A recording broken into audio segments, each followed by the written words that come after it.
들어도 좋은 방송. 유튜브로 백그라운드 재생만 해놓고 설거지하면서 들어도 좋은 팟캐스트와 유튜브 동시 송출되는 테크노고 뭐할래입니다. 구독, 좋아요, 알림 설정 부탁드립니다. 외웠어.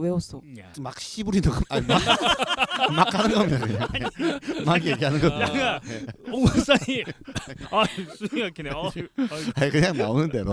너무 예, 웃기다. 알겠습니다. 직거리다. 예, 네. 직거리다. 예. 막 씨발. 네, 저희 간단하게 자기소개하시고 그다음 미스테리 세 번째 시작해 보도록 하겠습니다. 예, 여러분이 좋아하고 저도 좋아하고 우리 모두가 좋아하는 사랑스러운 홍 박사입니다. 한방 없는 안 박사입니다. 예. 예, 돈돌입니다. 글 쓰는 슈센입니다. 미스테리 세 번째 시간이죠. 네. 예, 제가 준비했는데 저의 미스테리는 늘 그렇지만 성경 미스테리. 요거 실제로, 재미를 많이 예, 봤거든요. 인기 사실. 되게 끌지 아, 않았어요? 그럼요. 아주 재미본 컨텐츠죠. 그렇죠. 그래서 성경 미스테리 뭘 파헤칠까 막 고민해봤는데 요즘 시대에 맞도록 진짜 시대상에 반영되는 성경과 무속 이런 도대체 거. 뭐 성경과 어떤 무서워. 시대인가요, 요즘 이렇게. 예. 아시면서 시대가 지금 어디? 이 정도는 알아야 사이비 교주 된다.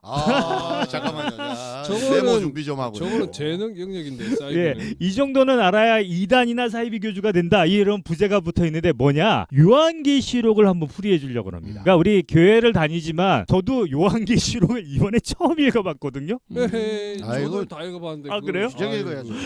요한계시록이 이렇게 재밌는 책인지 처음 알았었어요. 실제로는 되게 호러 미스테리 쪽에 되게 주된 소재가 그렇죠. 되는 거기에 거기에- 싱글 앨범 미라클의 이제 요한계시록의 구절을 인용해서 아, 그렇구나. 있지 않습니까? 빌딩 숲이 두루 막 네. 갈라질 때 막. 야. 하지만 실제 저는 이제 못하는 모태신앙이긴 하지만 요한계시록을 풀이해주는 목사님이 많지 않아요. 왜냐면 그걸 잘못 건들면은 이단이나 사이비 교주 취급을 받을 수 말이 많이 나올 있으니까. 수가 있어서. 그래서 오늘은 뭐 신앙인이든 비신앙인이든 그냥 저는 신학 공부를 한 적이 없습니다. 그러니까 예. 제가 이 자체가 사입인데.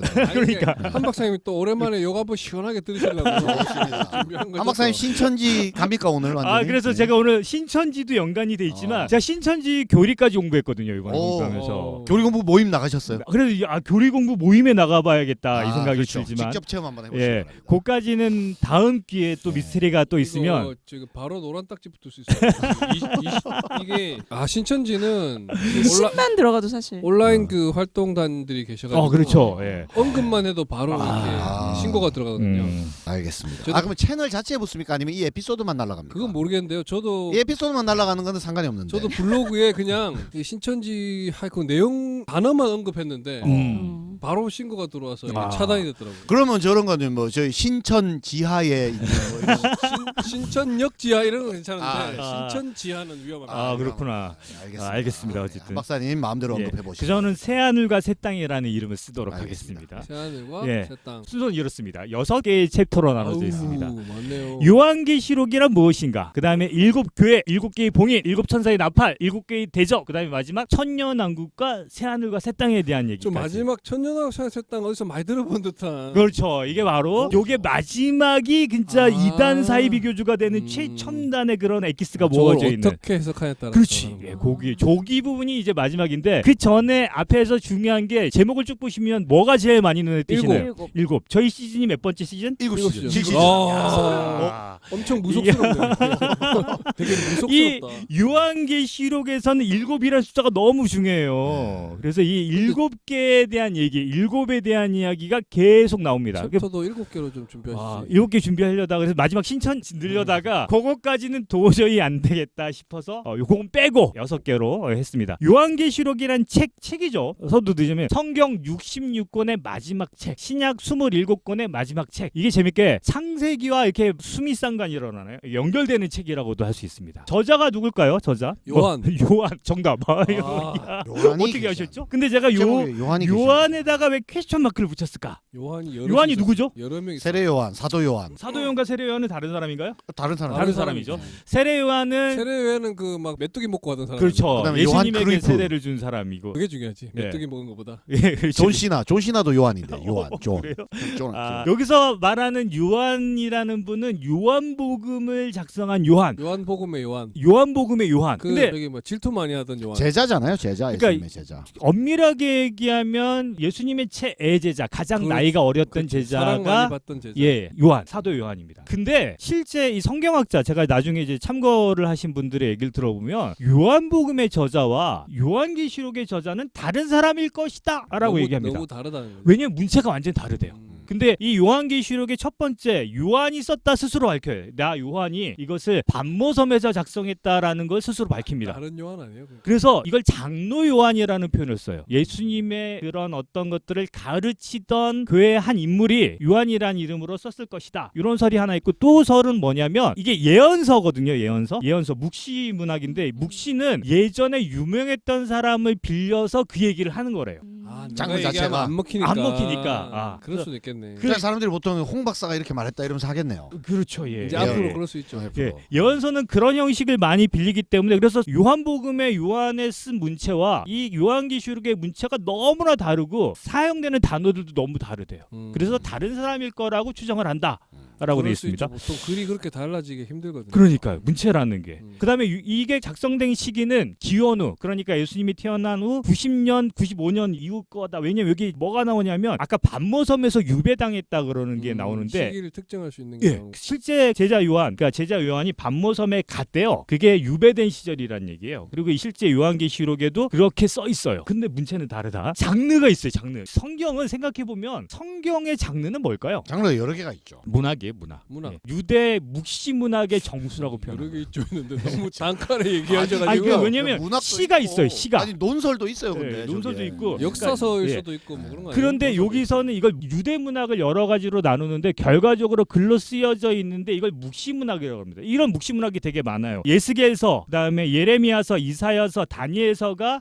묵시 문학이에요. 말 그대로 예언에 관련돼 있는 글을 썼어요. 근데 구약의 예언은 다 누가 나타날 것을 예언하는 걸까요? 예수님이 구원자. 나타날 것이다. 메시아를 예, 얘기하는 메시아에 대한 예언이 나타나 있는 네 개 문학인데 이 요한계시록은 세상의 끝을 예언한 문학이. 그래서 이 앞에 있는 고대 모든 묵시 문학의 최종 결말, 종합판 뭐 이렇게 표현하더라고요. 니네 다 죽었어 이거죠. 예. 이 문학 장르라고 생각하면 세계관이 나와야 되잖아요. 문학은 어떤 작가만이 가지고 있는 세계관의 그쵸. 투영이라고 표현할 수 있는데 요한계시록이 가지고 있는 세계관은 크게 두 가지 세계관입니다. 이원론적 세계관과 결정론적 세계관. 이원론이라 하면 신학 자체가 이원론이니까. 그렇죠. 가장 크게는 하나님의 세력과 악의 세력이 싸우는 거. 그러나 결말은 정해져 있다. 결말은 하나님의 승리로. 승리할 것이다. 이 결정론인 거예요. 근데 이게 또 다른 시간으로 따지면 시간의 이원론이라고 표현하더라고요. 현재와 미래에 대한 이야기다. 그럴 수도 있겠네. 공간에 대한 이원론은 하늘과 땅의 이야기다. 이래서 이원론적 세계가. 그래서 이 요한계시록을 읽다 보면은 계속 그런 얘기가 나옵니다. 하나님, 그다음에 시간과 공간에 대한 얘기가 계속 나오고 있어요. 이제 1장부터 4장이 중요한데 1장부터 4장은 예언서는 아니에요. 이게 예언문학이긴 한데 1장부터 4장은 이 책을 쓰게 된 이야기를 자기가 소개하는 거예요. 이거는 예언서다. 예수님의 계시다. 이게 1장 1절이거든요. 예수님의 계시니라. 어디 교회 들어라 이러면서. 그렇죠. 이 7교회에게 보내는 편지가 나와요. 이 7개의 교회는 당시에 소아시아 지역에 있던 예수님을 섬기는 중에 예수님의 제자로서 살아가는 7교회에게 보내는 편지인데 이 7교회는 교회들이 가지고 있는 문제점들이 다 있었대요. 예언서를 읽을 때 두 가지 관점이 필요합니다. 뭐냐면 예언서는 말 그대로 미래에 대한 얘기를 하는 거잖아요. 근데 이 당시 이 예언서가 어떻게 읽혀졌을까라는 생각을 하게 되면 예전에 성경을 웬만한 사람들이 글을 읽어서 다 볼 수 없었던 거예요. 그렇죠.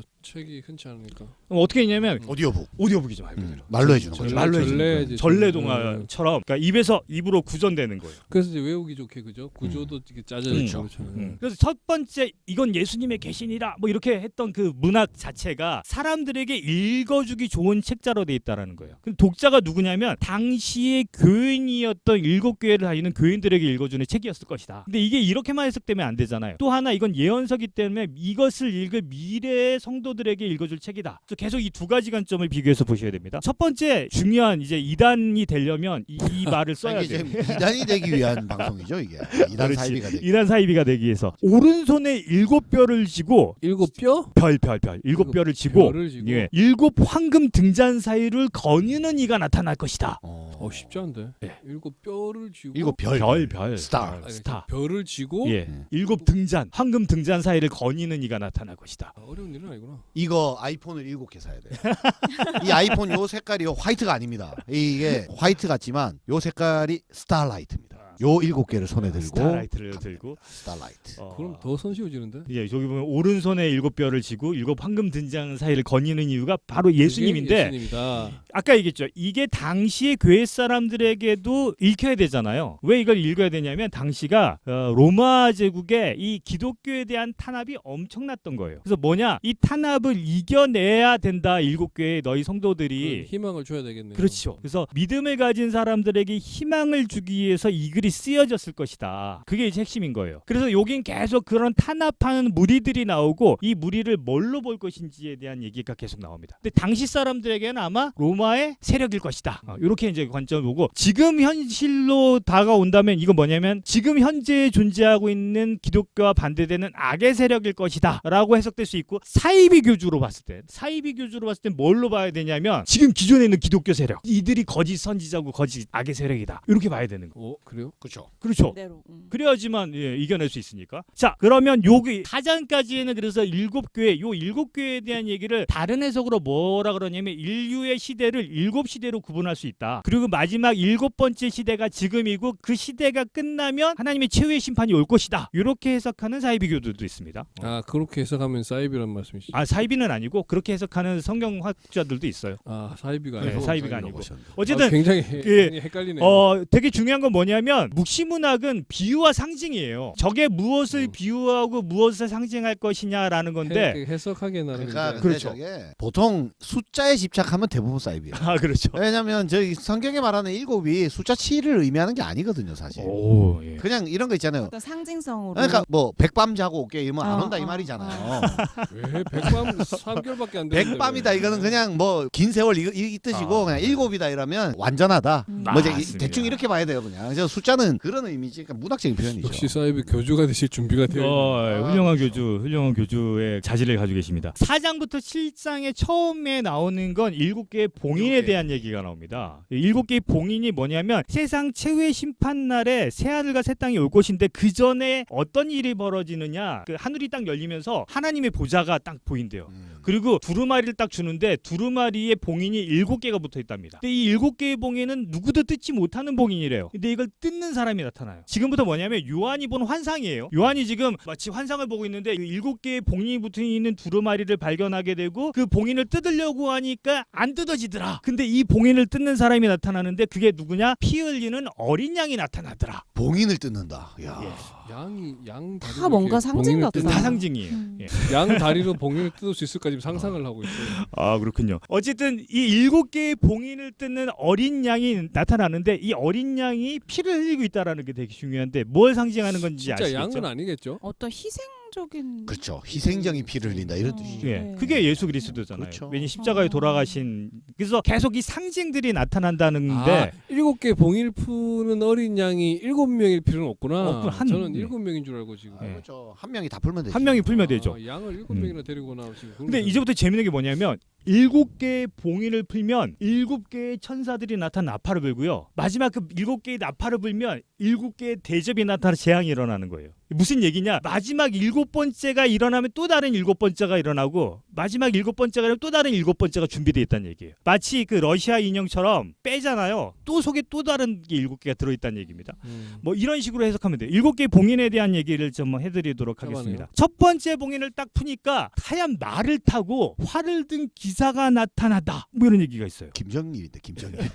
아니 근데 이게 백마 타고 오잖아요 보통. 봉인을 하나 푼다고 해서 풀리는 게 아닌데 이게 그렇죠. 신기하네요. 그러니까 그런 현상이 일어나. 그런 현상이 딱 나타나. 어. 이 사람이 상징하는 건 뭐냐면 정복을 상징하는 4명의 기사. 마지막 4명의 기사라는 게 되게 중요하거든요. 4명이 나타나요? 예, 4명이 나타납니다. 어쨌든 첫 번째 봉인에서 나타나는 기사는 정복의 기사라고 해서 그는 화관을 받고 더 큰 승리를 거두기 위해서 나타나는 기사다. 예, 정복의 기사라고 합니다. 두 번째 기사는 뭐냐면 붉은 말을 타고 큰 칼을 든 기사가 나타납니다. 이 기사는 사람을 죽이는 기사예요. 전쟁을 일으키는 기사라고. 기사가 나타난대요. 세 번째 기사는 뭐냐? 뭐냐면 검은 말을 타고 저울질을 하는 저울을 든 기사가 나타납니다. 이 기사는 무슨 이적을 행하는 기사냐면 기근을 만들어내는 기사라고 합니다. 굶어 죽게. 예, 굶어 죽게 하는 기사. 네 번째 기사는 청황색 말을 타고 아무것도 안 든 기사가 나타난다고 합니다. 이 기사는 죽음을 나타내는 기사라고 합니다. 청황색 말이 뭐냐면 시프로등딩한 말인데 죽어가는 말을 상징하는 게 아닌가라는 생각이 들고 저기서 정복, 전쟁, 기근, 죽음 저건 뭐 다 추정이죠. 뭐 정답이라고 하긴 힘들잖아. 예.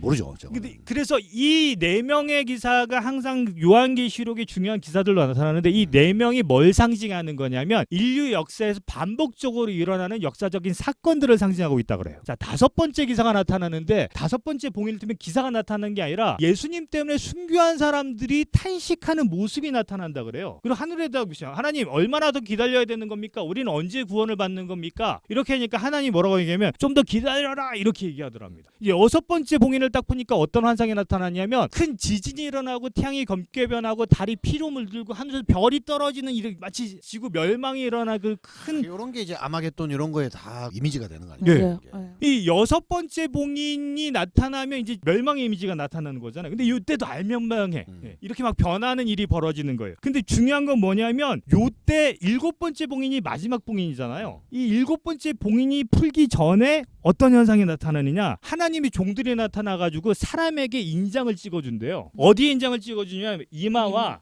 손등에 인장을 찍어준다. 아, 이마. 이걸 쉐마라고 해요.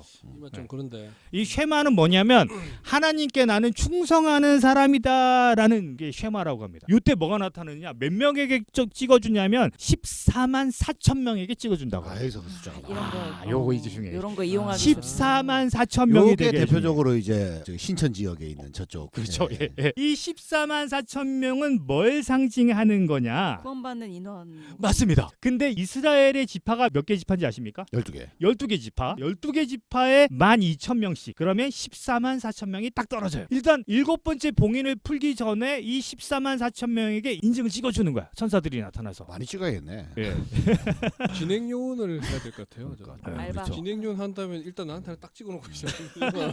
어쨌든 14만 4천 명이라는 숫자 기억해 두십시오. 이거는 계속 나타날 겁니다. 일곱 번째 봉인이 딱 풀려. 일곱 번째 봉인이 딱 풀리면 무슨 일이 벌어지냐면 빠라밤 빠라밤 빰빠밤 이게 나팔 부르는. 이들이 하늘로 올라가요. 쫙 올라가. 14만 4천 명이. 하늘 올라가고 천사들이 나타나. 그 많은 사람들이. 예. 천사들이 나타나서 피리를 불기, 그러니까 나팔을 불기 시작합니다. 되게 웃기죠. 피리는 많이 피리는 아니고 많이 나는 나팔을 불어요. 리코더. 예. 리코더를 이렇게 불러가지고 리코더. 삑살이 막 나고 막. 첫 번째 나팔을 딱 부니까 피가 섞인 우박과 불이 막 하늘에서 떨어진대요. 그 선택된 사람들은 싹 올려놓고. 멸망. 멸망이죠. 이게 예. 굉장히 무서운 일이네요. 예. 그 이게 피가 막 섞인 우박과 막 불이 막 떨어지니까 땅의 3분의 1, 나무의 3분의 1 모든 풀들이 다 죽어버린 땅에 있는 것들이 막 타서 죽어버리는 우박에 거죠. 피가 섞여 있구나. 예, 예. 냄새 되게 많이 나. 두 번째 나팔, 두 번째 천사가 나팔을 부니까 큰 산 같은 것이 바다에 던져진대. 뭐냐면 해성 같은 게 떨어지는 것 같아. 그러니까 저게 피 섞인 우박이 이게 이제 붉은 걸 붉은 말하는 색깔을 거니까 이제- 유성 같은 거 떨어지기 전에 자네가 먼저 떨어지잖아요. 그럴 수 있네. 그런 거를 이제 의미한다고 볼 수도 있죠. 이 영화에도 보면 근데 저런 걸 그런 식으로 이렇게 해석을 하는 것은 약간 본체 사이비가 될 떨어지기 수도 전에. 있는데. 본체 떨어지기 전에 이제 자네가 먼저 떨어지니까. 자의적 해석이잖아요 이게. 어쨌든 아니 근데 제가 계시를 환상입니다. 환상. 받았어요. 해석을 계시를 받았어요. 받았어. 보셨구나. 저는 봤어요. 그래서 이게 바다에 떨어짐으로써 바다의 3분의 1이 다 죽어. 헤일이 일어나는. 예, 그렇죠. 그럴 수 근데 있지. 생각해 보시죠. 아까도 얘기했지만 다 죽진 않아요. 3분의 2씩만 죽어. 그렇지. 그래야지 좀 이렇게 괴롭고 기록한 사람도 있어야 되고 뭐. 자, 세 번째 천사가 나팔을 보니까 횃불처럼 타는 큰 별이 하늘에서 떨어진대요. 그것도 이제 별똥별 같은 거네. 예. 해성 같은 거. 근데 이 별의 이름이 되게 독특해요. 이 별의 이름은 쓴 흰 쑥이래요. 너무 어려운데요. 너무 해석하자면 이상하죠. 뭐라고? 쓴, 쓴, 맛이 쓰거, 쓴, 맛이 쓴. 맛이 쓰고 하얀 쑥과 같은. 그렇죠. 쑥? 쑥. 쑥 우리 먹는 쑥. 쑥. 풀. 할 때 검은 쑥? 풀이란 얘기야. 그렇죠. 검은 풀. 근데 이게 뭐냐면 쑥이 외국에도 있나? 체르노빌의 지명 이름이 쑥이래요. 핵을 의미한다고. 예, 이제 핵을 해석할 수 있죠. 의미한다라는. 그래서 횃불처럼 타는 금별이 하늘에서 떨어진다는 건 핵폭탄이 떨어지는 게 아닌가라고 라고 추정을 하는 추정하는 거죠. 사람이 있죠. 예. 자, 그럼 네 번째 천사가 나팔을 딱 부니까 달해 별 3분의 1씩 사라진대요. 빛이 3분의 1씩 줄어든다는 얘기예요. 그리고 갑자기 독수리가 나타나가지고 불행하여라 불행하여라 땅의 주민들아 아직도 새 천사가 남았다라고 독수리가 날아다니면서 얘기하고 다 죽게 생겼는데 4개까지밖에 안 끝난 거잖아. 엄청 꼴보기 싫네 아직도 세개가 저거 독수리 저거. 그러니까 아직도 아니 한 마리가 얼마나 크길래 제가 혼자서 전 세계를 다니면서 얘기한다는 거예요. 독수리 한 마리가 하늘 높이 나면서. 그러니까 지금 하나님이 해달별은 이렇게 3단 조절을 할 수 있도록 그 해놨네. 3단 조절로 해서 밝기를 3단으로 조절하게 돼. 그래서 지금 3분의 1이 다 꺼져버렸어. 근데 아직도 멸망하진 않았어요. 그러니까 그런 징후들이 나타나는 거죠. 저게 이제 예. 뭐 폭탄이나 이런 게 떠지면 그 재가 지구를 덮어버리죠. 그러니까 이제 하늘에 해가 안 보이고 빛이 그렇죠. 3분의 1이 사라지고 이렇게 이제 볼 수도 있는 거죠. 네. 3단 조절을 제로 한다는 얘기네. 그리고 이제 저 독수리는 아마도 뭐 이제 뭔가를 상징적이겠죠. 알리고 하늘에 다니는 날아다니는 무슨 어떤 하늘에 거겠죠. 날아다니는 경보기가 아닐까라고 추정을 하고 있어요. 그렇게. 경보기가 엄청 넓은 카바긴 하죠. 그러니까 막 돌아다니면서 막 이렇게 경고방송하고 다니지 않을까요? 음. 뭐 그거 독수리로 표현한 게 아닐까라는 생각이 들고 자 5번째 천사가 나팔을 부니까 하늘에서 별 하나가 떨어지는데 그 별이 어떤 구멍을 만들어내요. 뻥 뚫리게 만드는 거야. 거기서부터 연기가 팍 솟아오른대요. 그 지구의 그 핵 그 왜 그 고질라가 구멍 싸가지고 밑에 뚫어버리잖아요. 고질라 대 킹콩. 반대로 막 넘어가잖아요. 아 그렇죠. 그래서 여기서 하늘에서 떨어진 별을 루시퍼라고 추정하기도 하는데 이건 뭐 그냥 해석이니까 말 그대로. 자 어쨌든 구멍이 났어요. 여기 구렁이 생겼다 그랬죠. 구렁이 생기고 구멍이 나서 거기서부터 검은 연기가 피어오르는데 6번째 천사가 나팔을 불었을 때는 무슨 일이 벌어냐면 이 유프라테스 강이 고대 문명의 시작점이잖아요. 거기서 네 천사와 4억 명의 기병대가 풀려 나와서 2억 명의 2억 명, 예, 죄송합니다. 4명의 천사와 2억 명, 2만 명이라고 얘기하기도 하는데 2억 명의 기병대가 풀려 나와서 마귀를 섬기는 사람들의 3분의 1을 사살한대요. 그 말이 2억 마리가 2억의 기병되면 너무 많아요. 네. 근데 여기서 항상 그렇지만 6번째와 7번째 사이에서는 어떤 일이 벌어져야 돼. 여기서 뭐냐면 천사가 두루마리와 두 증인을 보여주는 환상을 요한에게 보여준다 그럽니다. 두 증인이 뭐냐면 그 하나님의 때가 다 이르렀다는 그 증인들인데 여기 건너뛰도록 하겠습니다. 바로 이게 너무 깊은 얘기로 들어가서 7번째 천사가 나팔을 딱 부니까 하늘에서 큰 소리가 들려와서 드디어 하나님의 나라가 되었다라는 선포가 울려 퍼지더라고요. 여기 이제 빵빠라빵빵빵빵 여기 나오는구나. 음. 근데 지금 실제적으로는 막 전부 다 부수고 망가뜨리고 막 어두워지고 사람 죽이고 한 거잖아요. 예. 근데 갑자기 하나님 나라가 되었다. 이게 기존 게 다 날라가야 정화가 된 기존 게 거지. 다 날라가야 이제 새로운 게 오는 거죠. 아니, 굉장히 잔인한 얘기구나. 그치? 자네는 그치? 저거 교환계시록은 멸망을 말하. 7번째 천사가 나팔을 불었을 때 나타나는 표징이 또 하나가 있는데 이때가 이제 진짜 우리가 관심 있게 되는 게 뭐냐면 여인에 대한 환상과 용에 대한 환상 그리고 두 짐승에 대한 환상이 나타나. 여인이 나타나는데 뭐냐면 어떤 여인이냐면 12개의 별로 된 관을 쓴 여인의 모습을 보여주더래요. 근데 이 여인이 임신하고 있었어. 근데 이 여인을 죽이려고 뭐가 나타나냐면 7개의 나팔을 불기 직전에 어떤 환상이 나타나냐면 머리가 7개인 뿔이 10개 달린 붉은 용이 나타나서 여인의 아이가 태어날 때 잡아먹으려고 기다리고 있는데 여인이 출산을 할 때 누가 나타나냐면 미카엘이 나타나가지고 이 7개의 머리와 뿔 10개를 가진 용을 지하로 쫓겨나게 시킨다. 지하로 쫓겨났어요. 그때 힘을 못 쓰게 된 이 붉은 용이 2명의 짐승을 세상으로 내보냅니다. 첫 번째 짐승은 바다의 짐승인데 머리가 7개 달린 짐승이래요. 이게 막 사자 뭐는 다 7개네. 의태기 중에 7이 완전수를 나타내는 건데 이 바다의 짐승은 뭘 상징하는 거냐? 이게 상징 문학이라고 그랬잖아요. 바다의 짐승은 군사력을 상징한다 그럽니다. 당시에 로마 제국이 피파하던 세력이랬잖아요. 그러니까 로마 제국의 어떤 앞잡이를 나타내는 거래요. 근데 바다에서 머리가 7개 달린 짐승이 나타나서 왜냐면 얘가 쫓겨났어. 붉은 용이 쫓겨났잖아요. 붉은 용이 자기 대신에 싸울 다른 세력을 내보낸다는 얘기예요. 그게 첫 번째가 바다의 짐승인데 머리가 7개 달렸고 두 번째 짐승이 어린 양처럼 뿔이 둘 있고 용처럼 말을 하는 두 번째 짐승인데 이걸 땅의 짐승이라고 합니다. 이 땅의 짐승을 상징하는 건 경제력이라고 합니다. 그러니까 뭐냐면 군사력과 경제력을 갖춘 이 두 짐승의 표를 받지 않는 사람들은 죽임을 당하게 되는 사건이 벌어진대요. 자, 짐승의 표 그러니까 뭐가 생각나요? 666. 맞아요, 666. 이 짐승의 표도 어디에 받아야 되냐면 이마와 손등에 받아야 된대요. 아 이중 국적자가 되네. 그러면 뭐냐? 왜 그러냐면 근데 그 받은 13만 4천은 이미 이 하늘로 올라가 있잖아요. 있어. 예, 하늘로 올라가 있어. 아씨 늦었네. 그러니까 뭐냐? 새로운 짐승들이 우리의 표를 받았다라고 나타내는 게 아마 이들이 짐승이라는 표현을 썼지만 군사력과 경제력을 가지고 있는 어느 세력이 우리를 따르지 않으면 죽이겠다 그랬잖아요. 군사력과 경제력을 가지고 있으면 그거를 거부하기가 너무 어렵죠. 그러니까 이게 이제 멸망에 나타날 일이라는 거죠. 14만 4천 명은 이미 하늘로 올라가 있고 그들은 구원을 받은 거잖아. 일종의. 그게 이제 우리가 얘기하는 뭐 휴거 이런 거를 얘기하나요? 그럴 수 있고 아직 끝난 게 아니야. 그게 확실하진 않아요. 네, 그게 확실하진 저도 않아. 어쨌든 요때 7번째 천사가 나팔을 불었을 때 나타나는 게 666인 거. 두 짐승이 나타나서 짐승의 표를 받으라 그러는 이게 666입니다. 근데 666에 대한 해석도 되게 많은데 이게 네로 황제를 나타내는 거다. 뭐 이런 해석이 있습니다. 일단 넘어가도록 지금 하겠습니다. 와서는 큰 의미가 없는 해석이네요. 그렇죠. 그 이제 현시 그때는 당시의 그렇게 해석이 독자들에게 당시에 쓴 네. 책이니까 예. 아마. 그때 해석할 때는 그렇게 봤다 이거죠. 그렇죠.